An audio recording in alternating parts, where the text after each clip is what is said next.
Scan the roster of the Draba tournament, and you'll see a pattern written in scars. The common wisdom here is that legendary skill is the result of a breaking point, a village lost, a family taken, or a life spent running. Aelwyn Sorra does not fit this profile. She enters the arena without a tragedy to her name, bypassing the grim expectations of what a master combatant is supposed to look like. Her path began in a sunlit forest clearing, raised by a family of rangers far from the borders of any war. Her early years were defined by the steady rhythm of the woods, rather than the chaos of a battlefield. Her presence in the tournament suggests a different path to mastery. In a world where most are sharpened by pain, Aelwyn was shaped by the quiet stability of her home.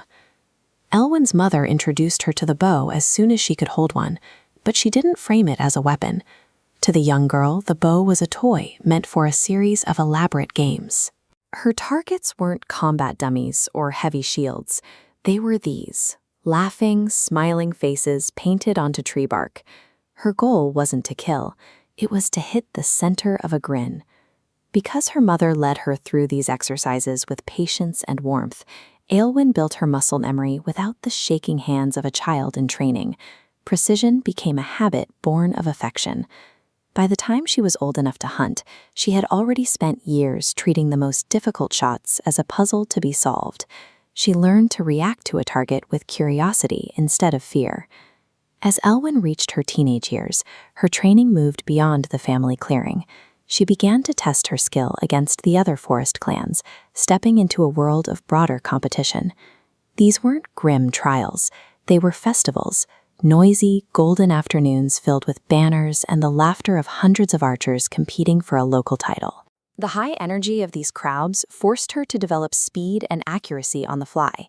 She had to focus her aim while people cheered and children ran past, turning high-pressure shooting into a communal celebration.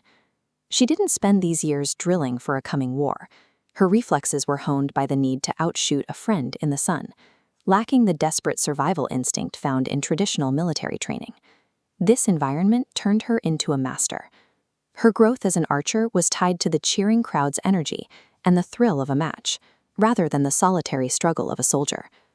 Beyond her practice, there is a biological component to her talent, a heritage rooted in the history of the forest itself. This lineage translates ancient forest spirit energy into human reflexes. While most Draba magic requires extreme distress to manifest, her bloodline awakens only at peace. Raised in the quiet woods, this magic naturally integrated with her archery skills, growing together. Her power isn't a burden she had to wrestle with. It is a natural part of her, cultivated in the light of the forest, rather than triggered by a moment of darkness.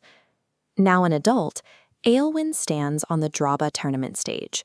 She is a top-tier competitor in a roster filled with the most dangerous fighters in existence. Her appearance marks her as an outsider. She wears open ranger leathers and a pleated skirt, gear designed for the freedom of the woods rather than the restriction of a battlefield. When she draws her longbow, the spirit magic shows itself. A pale blue glow runs along the string, a visual sign of her heritage. She isn't here for a bounty, and she isn't seeking revenge for a past wrong. She joined the tournament because she wanted to see how her skills held up against the best in the world. She remains the most optimistic presence in the arena, carrying a sense of calm that contrasts with the cynicism of her opponents. That optimism stays with her even when the match goes poorly. Whether she wins or loses, she leaves the arena with the same smile she had as a child in the clearing. To her, the high stakes of the tournament don't change the nature of the challenge. She is still looking for that same feeling she had when she was 6 years old, aiming at a face painted on a tree. Aelwyn Sorra is a reminder that a warrior's strength doesn't have to be rooted in a tragedy. Sometimes, the most dangerous archer in the world is the one who is just there to play.